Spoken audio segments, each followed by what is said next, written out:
తెలంగాణ తొలి ముఖ్యమంత్రి కేసీఆర్ కృషి ఫలించింది. కాసేపట్లో ఖమ్మం జిల్లాలోని సాగర్ డెల్టాకు గోదావరి జలాలు రానున్నాయి. దీనికి సంబంధించి పూర్తి అప్డేట్స్ మా ప్రతినిధి సాంబా లైవ్ లో అందిస్తారు. సాంబా.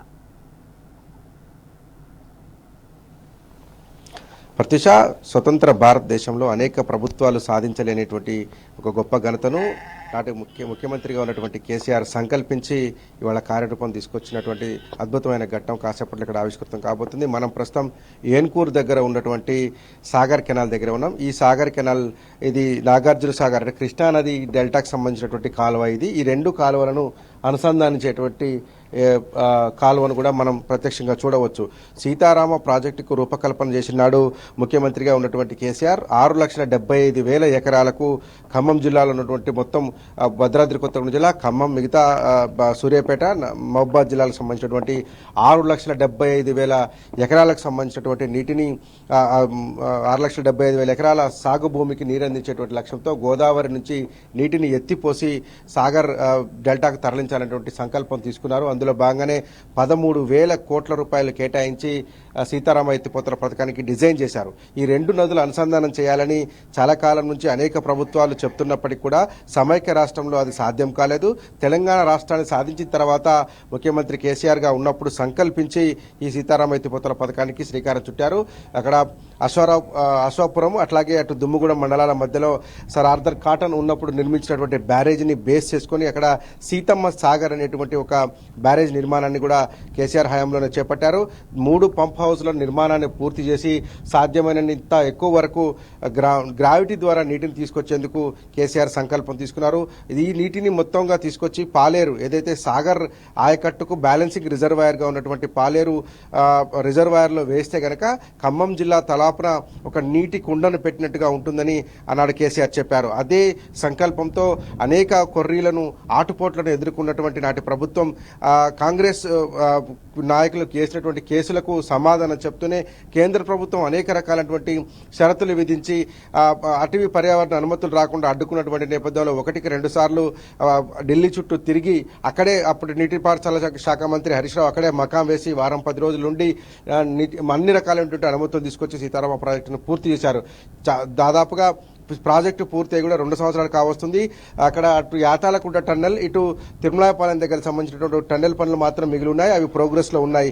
ఎన్నికలు రావడంతో కొంత ఆలస్యమైనటువంటి నేపథ్యంలో ఆ ప్రాజెక్టును ప్రారంభించలేకపోయారు నాడు ముఖ్యమంత్రిగా ఉన్నటువంటి కేసీఆర్. కానీ ఆ తర్వాత అధికారంలోకి వచ్చినటువంటి కాంగ్రెస్ పార్టీ డిసెంబర్ 7వ తేదీన 2023 అధికారం చేపడితే ఆగస్టు 15, 2024 ఈ సీతారామ ప్రాజెక్టును ప్రారంభించినట్టు ప్రకటించారు. కేవలం 6 నెలల కాలంలోనే ప్రాజెక్టును ప్రారంభించామని చెప్పారు. 6 నెలల్లోనే తాము ఈ సాధించిన ఘనతగా చెప్తున్నారు. దాదాపు 60-70 టీఎంసీల నీటిని తరలించేటువంటి అవకాశం ఉన్నటువంటి ఈ ప్రాజెక్టుని బృహత్తరమైనటువంటి ప్రాజెక్టుగా ఖమ్మం జిల్లాతో పాటు అటు మహబూబాద్, సూర్యాపేట, ఇటు భద్రాద్రి కొత్తగూడెం జిల్లాలో ఉన్నటువంటి గిరిజన ఆదివాసీలకు సంబంధించినటువంటి కాన్స్టిట్యున్సీలు 5 కాన్స్టిట్యున్సీలలో కూడా ఇల్లందు కావచ్చు, పినపాక కావచ్చు, అట్లాగే కొత్తగూడెం కావచ్చు, అశ్వరాపేట వరకు కూడా ఈ నీటిని తీసుకెళ్లేటువంటి ఒక బృహత్తరమైనటువంటి లక్ష్యంతో సీతారామ ప్రాజెక్టును డిజైన్ చేశారు. ఆ నీటిని తీసుకొచ్చి ఇవాళ కింద భూములు ఎండిపోతున్నాయని గత కొంత రోజులుగా వామపక్ష పార్టీలు అట్లాగే రైతులు, రైతు సంఘాల నాయకులు ఖమ్మం జిల్లాలో ఆందోళన చేస్తా ఉన్నారు. అనేక సందర్భాల్లో ఇరిగేషన్ శాఖ అధికారులకు, జిల్లా కలెక్టర్ కూడా మెమరాండాలు ఇచ్చి మా ఈ కృష్ణా డెల్టాను ఆదుకోవాలని చెప్పి కోరుతా ఉన్నారు. బీఆర్ఎస్ పార్టీ కూడా గత కొంతకాలంగా చెప్తా వస్తుంది, సీతారామ నుంచి నీటిని లిఫ్ట్ చేసినట్లయితే కనుక కొంతలో కొంత ఖమ్మం జిల్లాలో నీరు లభ్యత ఉంటుంది, ఎండిపోకుండా పంటలను కాపాడుకునే అవకాశం ఉంటుంది. కాబట్టి ఆ రకంగా ప్రభుత్వం ఆలోచన చేయాలని కోరుతున్నటువంటి నేపథ్యంలో ఎట్టకేలకు కాంగ్రెస్ ప్రభుత్వం స్పందించింది. సీతారామ నుంచి నీటిని లిఫ్ట్ చేసి తీసుకొచ్చి సాగర్ డెల్టాకు అనుసంధించబోతున్నారు. ఇమాం నగర్ దగ్గర మొదలైనటువంటి చిన్న ఒక కాలువను తవ్వి ఈ పాలేరు సంబంధించినటువంటి నీటిని తీసుకుపోయేటువంటి సాగర్ ఎడమ కాలువకు లింక్ చేశారు. ఈ రెండు లింక్ చేయడం వల్ల ప్రస్తుతం మనం ఫ్రేమ్ లో చూస్తున్నటువంటి లింక్ ఇదే. ఈ రెండు కలిసే చోటు అక్కడ నుంచి గోదావరి నీళ్లు ఆ కాలువ ద్వారా వస్తాయి. ఇప్పుడు మనం ఇక్కడ వెళ్తున్నటువంటి నీళ్లు కృష్ణా నీళ్లు.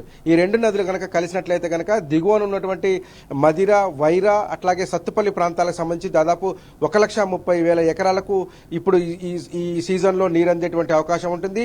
కిందికి గోదావరి నీళ్లు వెళ్తే కనుక ఎగువ నుంచి వస్తున్నటువంటి కృష్ణా నీళ్లను పైన అంటే ఖమ్మం పైన వైరాకు పైన ఉన్నటువంటి ప్రాంతంలో అటు ఖమ్మం కావచ్చు, అట్లాగే మదిరకు సంబంధించినటువంటి కొంత ప్రాంతం కావచ్చు, ముదిగొండ కావచ్చు, అటు పాలేరు నియోజకవర్గంలో ఉన్నటువంటి ప్రాంతంలో కృష్ణానది నీటిని వినియోగించుకొని అక్కడ పంటలను చివరి ఆయకట్టు వరకు కూడా నీళ్లు ఇచ్చుకునేటువంటి అవకాశం ఉంటుంది.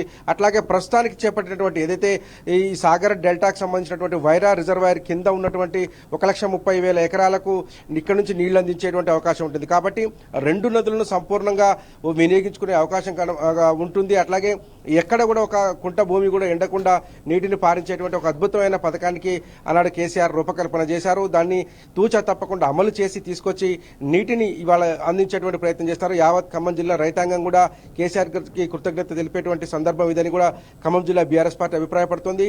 ఇది కేసీఆర్ కృషే. ఇక్కడ నుంచి తరలించేటువంటి ప్రతి నీటి బొట్టులో కూడా కేసీఆర్ ఉంటారు. గత కొంతకాలంగా కేసీఆర్ చేసినటువంటి కృషి ఫలితంగానే ఇప్పుడు ఈ సాగర్ కు సంబంధించినటువంటి డెల్టాకు భద్రాచలం నుంచి భద్రాద్రి కొత్తగూడెం జిల్లా నుంచి నీటిని తీసుకొచ్చి గోదావరి నీటిని కృష్ణా బేసిన్ కి కలుపుతున్నారు అనేటువంటిది జిల్లా రైతాంగం గుర్తించింది. చాలా కాలంగా ఈ డిమాండ్ ఉన్నది. ఎందుకంటే ఒక పక్క కృష్ణాలో నీళ్లు అడుగంటిపోతున్నాయి, పైన ఎగువన ఉన్నటువంటి కర్ణాటక, ఆంధ్రప్రదేశ్ లాంటి రాష్ట్రాలు జలదోపిడీ చేస్తా ఉన్నాయి. ఆంధ్రప్రదేశ్ జలదోపిడీ చేస్తున్నప్పటికీ రోజుకి 10,000 క్యూసెక్ల నీటిని తరలించుకుపోతున్నప్పటికీ కాంగ్రెస్ ప్రభుత్వం అడ్డుకోలేకపోయింది. దాంతో తెలంగాణలో కరువు వచ్చిందని కూడా బీఆర్ఎస్ పార్టీ ఆరోపిస్తుంది. గత కొంతకాలంగా చూస్తే 15 రోజులుగా ఖమ్మం జిల్లాలో టైలెండ్ భూములకు నీళ్లు అందట్లేదనేటువంటిది రైతుల కంప్లైంట్ గా ఉంది. ముందు వస్తున్నటువంటి వాటికి వారబందీ పద్ధతిలో ముందు భూములకు నీళ్లు అందుతున్నాయి, కింది భూములకు నీళ్లు అందట్లేవని రైతాంగం ఆందోళన వ్యక్తం చేస్తుంది. చాలా చోట్ల 3-4 మళ్లు మండిపోయినటువంటి ఎండిపోయి రైతులు ఆవేదన చెందుతున్నటువంటి పరిస్థితులు ఖమ్మం జిల్లాలో ఉన్నాయి. ఇప్పుడు ఈ 2 నదులను అనుసంధానం చేయడం ద్వారా గోదావరి నీటిని కృష్ణా ఆయకట్టుకు తరలించడం ద్వారా 2 రకాలైనటువంటి ప్రయోజనాలు, 2 నదుల నీటిని పుష్కలంగా వినియోగించుకునేటువంటి అవకాశం కూడా ఖమ్మం జిల్లా రైతాంగానికి కలుగుతుంది. అట్లాగే ఖమ్మం జిల్లా రైతాంగం కనుక పూర్తిగా గోదావరి నీటిని వినియోగించుకున్నట్లయితే ఎగువన తెలంగాణ రాష్ట్రానికి వచ్చేటువంటి న్యాయమైన డిమాండ్ వాటా ప్రకారంగా అటు సాగర్ ఆయకట్టులో ఉన్నటువంటి నల్గొండ కావచ్చు, సూర్యాపేట కావచ్చు, కోదడ లాంటి ప్రాంతాలకు, అటు భువనగిరి లాంటి ప్రాంతాలకు అంటే నాగార్జున సాగర్ ఆయకట్టుకు సంబంధించినటువంటి నీళ్లు ఎక్కడి వరకు అయితే పారతాయో ఆ నీటిని పూర్తి స్థాయిలో వినియోగించుకున్నట్లయితే ఇటు ఖమ్మం జిల్లా, అటు నల్గొండ జిల్లా కూడా పూర్తి స్థాయిలో సస్యశ్యామలు ఏమైతే అవకాశం కనపడుతుంది. ఎందుకంటే గోదావరి నీళ్లను మనం తీసుకొచ్చి పాలేరులో వేస్తే కనుక పాలేరు నుంచి వైరా రిజర్వాయర్ బ్యాలెన్సింగ్ ద్వారా కిందికి నీళ్లు వెళ్లేటువంటి ఆస్కారం ఉంటుంది. ఒక్క మదిర నియోజకవర్గంలోనే 1,27,000 ఎకరాల నీరు పారుతుంది.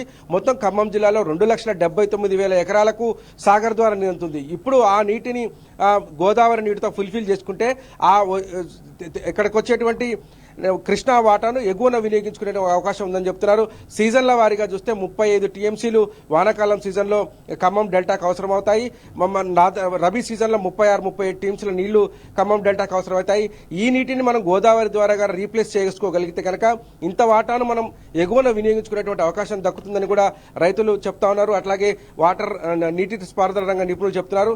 ఇది బహుళార్థక సాధక ప్రాజెక్టు. కేసీఆర్ తీసుకొచ్చినటువంటి ఈ ప్రాజెక్టు వల్ల తెలంగాణ రాష్ట్రం సస్యశ్యామలం అవుతుంది అనేటువంటిలో ఎలాంటి అనుమానం లేదు. ఎందుకంటే అటుపక్క ఉత్తర తెలంగాణకు ఒక వరప్రదాయనిగా కాళేశ్వరాన్ని కేసీఆర్ ఎట్లాగైతే మార్చారో దక్షిణ తెలంగాణకు ముఖ్యంగా నల్గొండ, ఖమ్మం జిల్లాలకు ప్రస్తుతం సాగర్ నీళ్లు వస్తున్నప్పటికీ కూడా అక్కడ నీటి లభ్యత లేకపోవడం, ఎగువ ఉన్నటువంటి ఆంధ్రప్రదేశ్ రాష్ట్రం నుంచి నీళ్లు తరలించుకుపోవడం లాంటి ప్రయత్నాలు జరుగుతున్నటువంటి నేపథ్యంలో గోదావరి నీటిని కనుక సక్రమంగా వినియోగించుకుంటే ఇక్కడ ఉన్నటువంటి ఈ 2 ఖమ్మం, కొత్తగూడెం జిల్లాతో పాటు సూర్యాపేట, అటుపక్క వరంగల్ జిల్లాలో పార్టీగా ఉన్నటువంటి కొత్తగా ఏర్పడినటువంటి మహబూబాద్ జిల్లా కూడా కొంత నీళ్లు వచ్చేటువంటి ఆస్కారం ఉంటుంది. కాబట్టి 5-6 జిల్లాలు సస్యశ్యామలం కాబోతా ఉన్నాయని కూడా రైతాంగం అట్లాగే నీటిపారుదల నిపుణులతో పాటు వ్యవసాయ శాఖకు సంబంధించిన వాళ్ళు కూడా చెప్తా ఉన్నటువంటి పరిస్థితి కనిపిస్తుంది.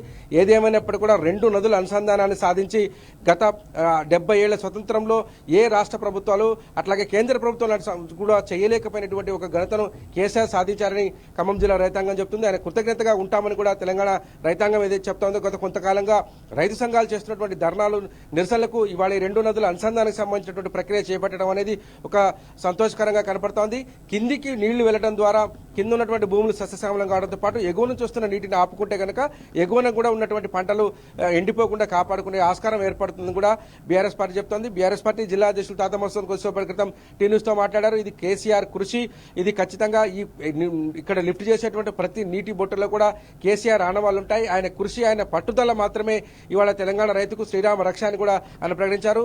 నీటిపారుదల శాఖకు నిర్వహించినటువంటి కేసీఆర్ హరీష్ రావు కూడా అదే చెప్తున్నారు. ఇది ముమ్మాటికి కేసీఆర్ కృషి కేసీఆర్ సాధించినటువంటి ఘనతగా చెప్తున్నారు. ఖమ్మం జిల్లాలో ఉన్నటువంటి మాజీ ఎమ్మెల్యేలు కూడా స్పందించారు. హరిప్రియ నాయక్ స్పందించారు, అట్లాగే సండ్ర వెంకటవీరయ్య స్పందించారు. సత్తుపల్లి తొలి ఫలితం అందుకుంటున్నందుకు అక్కడ రైతులకు కూడా ఆయన శుభాకాంక్షలు తెలియజేయడంతో పాటు ఇది ముమ్మాటికి కేసీఆర్ సాధించినటువంటి ప్రాజెక్టుగా ఖమ్మం జిల్లా రైతాంగం గుర్తించాలని, ఇది కేసీఆర్ పెట్టినటువంటి భిక్షగా చెప్తున్నారు. ఎందుకంటే తెలంగాణ రాష్ట్రం వచ్చిన తర్వాత ప్రాజెక్టులు పూర్తి చేస్తే అందులో మొట్టమొదటి ఫలితం అందుకున్న జిల్లా ఏదైనా ఉందంటే అది ఖమ్మం జిల్లా. భక్త రామదాసు ప్రాజెక్టు పెట్టి భారతదేశంలోనే అత్యంత వెనుకబడినటువంటి మండలం అయినటువంటి తిరుమలాయపాలెన్ని ఇవాళ సస్యశ్యామలం చేశారు. తిరుమలాయపాలెం పాటు ఎగువన ఉన్నటువంటి ప్రాంతానికి కూడా 75,000 ఎకరాలకు పాలేరు బ్యాక్ వాటర్తో నీళ్లు ఇచ్చి అదంతా కూడా ఎండిపోయినటువంటి పొలాలను సాగులోకి తీసుకొచ్చినటువంటి చరిత్ర కూడా కేసీఆర్కి దక్కింది. ఒకప్పుడు 50,000 లక్ష రూపాయలకి ఎకరం పలికినటువంటి తిరుమలాయపాలెం భూములు ఇవాళ 25 నుంచి 30 లక్షల రూపాయలు పలుకుతున్నాయి. రోడ్డు పక్కన ఉన్నటువంటి భూములు అయితే 1 కోటి నుంచి 2 కోట్ల రూపాయలు పలుకుతున్నాయంటే అది భక్త రామదాస్ ఎత్తిపోతల పథకం వల్ల సాధ్యమైంది. ఒక పక్క భక్త రామదాస్ ద్వారా ఎండిపోయినటువంటి పంటలను పండించడం, దుర్భరమైనటువంటి కరువు ప్రాంతాలుగా ఉన్నటువంటి తిరుమలాయపాలెం, ఖమ్మం రూరల్ మండలం, కూసుమంచి లాంటి ప్రాంతాలకు నీళ్లు ఇచ్చినటువంటి సక్సెస్ఫుల్ ముఖ్యమంత్రిగా ఆనాడు కేసీఆర్ కీర్తి గడించారు. ఇప్పుడు ఆయన పెట్టిన ప్రాజెక్టు సీతారామ ద్వారా గోదావరి నీళ్లను తీసుకురావడం ద్వారా వైరాకు దిగువన ఉన్నటువంటి 1,30,000 ఎకరాలు సత్తుపల్లి కావచ్చు, పార్ట్ ఆఫ్ వైరా కావచ్చు, అట్లాగే మధిరకు సంబంధించినటువంటి ప్రాంతాలలో ఈ గోదావరి నీటిని వినియోగించుకునేటువంటి అవకాశం దక్కుతుందని కూడా బీఆర్ఎస్ పార్టీ చెప్తా ఉంది. ఏది ఏమైనప్పుడు కూడా కేసీఆర్ ఏదైతే కష్టపడి సీతారామాను డిజైన్ చేశారో అది ఇవాళ సాకారమైనందుకు ఖమ్మం జిల్లా బీఆర్ఎస్ పార్టీ, ఖమ్మం జిల్లా రైతులు కూడా హర్షం వ్యక్తం చేస్తున్నారు. ప్రత్యూష.